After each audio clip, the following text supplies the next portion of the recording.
Je suis habitant de la Pommeraye, programmateur du festival Rêvasson, festival qui se passe à la Pommeraye au Jardin de l'Anjou le 31 janvier, et je suis musicien et leader du projet The Last Parade.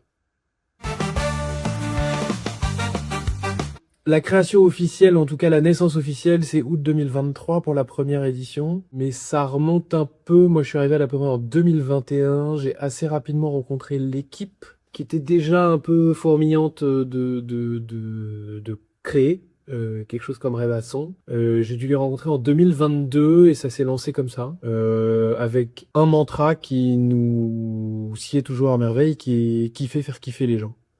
Tout simplement. C'est vraiment ça qui nous drive à fond. C'est voir le sourire des gens, les voir être ensemble et kiffer autour de la musique, autour d'une bonne bière, enfin tout ça quoi. En 2023, on était en extérieur avec 2 scènes. On pouvait accueillir jusqu'à 10 000 festivaliers. Malheureusement, on n'a pas eu la réussite qu'on espérait là-dessus. Et on a pu repartir, mais sur un format beaucoup plus petit, en intérieur, et avec en gros 1000 personnes au maximum. Et donc on est passé, si je dis pas de bêtises, de quelque chose comme 300 ou 400 bénévoles à une centaine.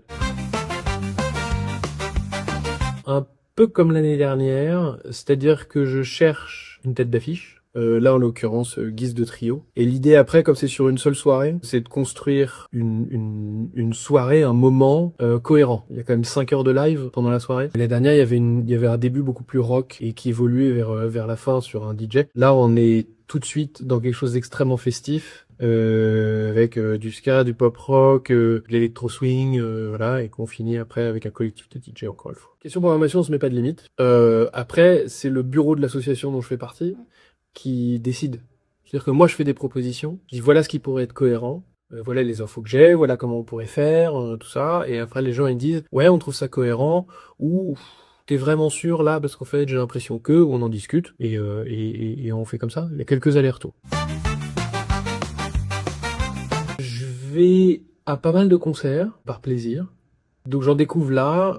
Après, je regarde aussi différents dispositifs, par exemple les Inouïs du Printemps de Bourges, le prix Chorus. Il y a beaucoup d'artistes émergents là-dedans qui sont hyper intéressants à découvrir. Et après, c'est une espèce de veille permanente finalement. Un groupe comme Copycat, par exemple, je saurais même plus te dire comment il est arrivé jusqu'à moi, mais j'ai vu leur premier single, j'ai trouvé ça super, j'ai gardé dans un coin de la tête, et au moment de faire la programmation, je me suis dit, ça pourrait peut-être le faire. Et surtout que dans la programmation, on a quelques règles, on essaie de se mettre quelques règles.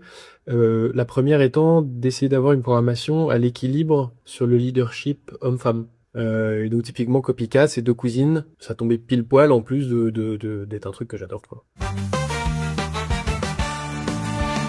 Le plus difficile, je pense que c'est de faire des choix, justement. Parce que choisir, c'est renoncer. Parfois, on a des super idées.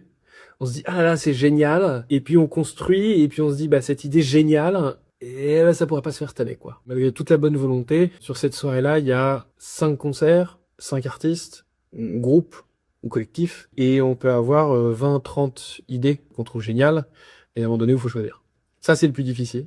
Ce qui est le plus vibrant, je pense, c'est quand il y a un groupe auquel on pense, qu'on a très envie d'avoir, on contacte le tourneur, voilà, et la réponse se fait assez rapidement, les choses se concluent assez rapidement, c'est effectivement dans le budget, c'est effectivement, voilà, et on se dit, ah, trop bien, trop content de les avoir, tout ça.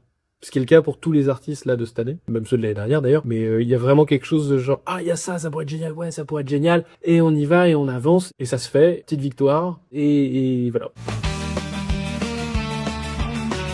Je l'imagine comme un rendez-vous incontournable annuel. J'espère au fond de moi vraiment qu'il y ait quelque chose de l'ordre de par défaut dans le calendrier des gens, le dernier week-end de janvier, le dernier samedi de janvier ou le premier samedi de février, ça dépend des années. C'est booké parce qu'il y arrive à son point par défaut. Que ce soit un vrai rendez-vous de convivialité, de faire en sorte que les gens se retrouvent là-dedans dans quelque chose d'extrêmement joyeux. C'est vraiment ce qu'on souhaite pour Rêvasson en tant qu'association. C'est ce qu'on souhaite tous dans l'assaut. Et artistiquement parlant, on n'a pas vraiment de signature, c'est-à-dire qu'on n'est pas vraiment un festival rock, on n'est pas vraiment un festival ska, on n'est pas vraiment... On se laisse la possibilité de voir un peu large. Donc artistiquement parlant, l'idée c'est vraiment de garder sur une soirée quelque chose d'extrêmement cohérent. Je doute qu'un jour, on vous propose quelque chose de l'ordre, un groupe de reggae puis un groupe de métal. Ce serait un peu trop confusant. Ça, c'est un souvenir de ce que les gens ne voient pas dans la vie de l'association. Parce que l'année dernière, donc c'était en octobre 2024, moralement, je pense qu'on touchait le fond. On avait énormément de problèmes à gérer. Dans l'assaut, il y avait des problèmes techniques, il y avait tout un suivi de mise en sauvegarde judiciaire par rapport à la première année et tout ça. Et on était vraiment dans un moment super bas. On était tous très déprimés vis-à-vis du festival et on était tous en train de se dire en fait on n'arrivera pas à faire quelque chose donc en 2025 et on a fait quelque chose le 1er février 2025 mais le miracle il est venu de Denis qui est le vice-président de l'assaut parce qu'on faisait tout un tour comme ça bah on en est où, qu'est-ce qu'on pense, tout ça. Et vraiment on était tous très franchement je vois plus rien, j'y arrive plus, voilà. Et le tour de Denis arrive et Denis a parlé, je sais pas, il a fait un monologue de 5-7 minutes, quelque chose comme ça. Et l'énergie a changé à ce moment-là, d'un coup.